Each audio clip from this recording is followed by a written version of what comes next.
কিন্তু দালালি করে না। তারা আমাদের ঘরে একজনের কাছে গিয়ে বলতে হয়, দাদা আমাকে একটা জমি দেখে দাও।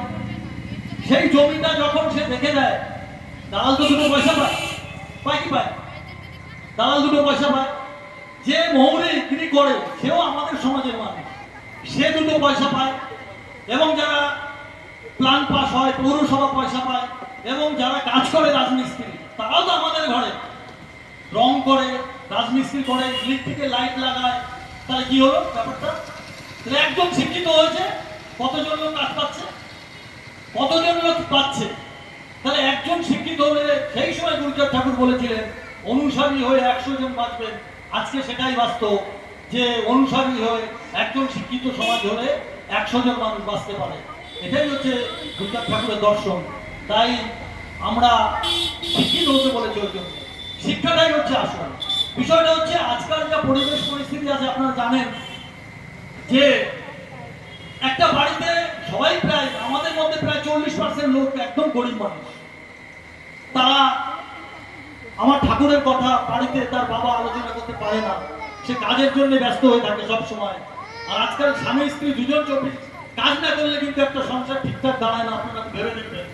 তাই মায়েদেরকে বলবো, মায়েদের প্রচুর সময় আছে, অন্তত আপনারা আপনাদের নাতি মুতি নাতিপুতি ছেলে মেয়ে যারা আছে তাদের অন্তত 8টা ঘন্টা ঠাকুরের কথা আলোচনা করবেন। তাহলে আর আমাদের, যদি আপনারা এরকম ভাবে বাচ্চাদের সাথে ঠাকুরের কথা আলোচনা করতে পারেন, তাহলে কিন্তু এইভাবে মতুয়া যারা বক্তা আছে তাদের গল্লা চিবিয়ে চিবিয়ে বারবার শিক্ষার কথা বলতে হবে না, গুরুচাঁদ ঠাকুরের আদর্শের কথা বলতে হবে না। ঘরে ঘরে যদি মায়েরা মাত্র 8 ঘন্টা আলোচনা করেন।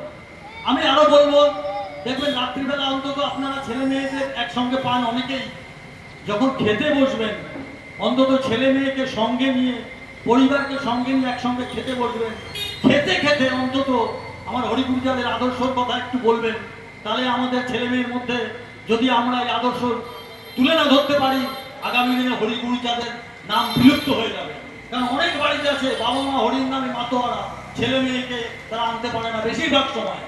অন্তত এই আলোচনাগুলো যদি আপনারা করেন, যদি ছেলে মেয়ের মধ্যে হরিগুরুচাঁদের আদর্শ তুলে ধরতে না পারেন, তাহলে আমাদের কিন্তু বিপদ।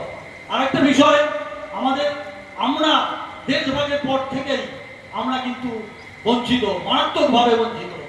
যখন দেশ ভাগ হলো সেই সময় এপার বাংলা ওপার বাংলা মিলে মতুয়াদের, প্রচুর মতুয়ারা রয়েছে ওপার বাংলাতে, তাদের বঞ্চিত করা হলো। তাদের কি করে বঞ্চিত করা হলো? প্রথম যখন দেশ ভাগ হলো তখন আমাদের দেশে, আমাদের পশ্চিমবাংলার যারা উচ্চবর্ণের মানুষ, তারা তাদের লোকজনগুলোকে শহরের থেকে আনতে শুরু করলো, বিনিময় করে করে তারা নিয়ে এলো পশ্চিমবাংলার বিভিন্ন শহরাঞ্চলে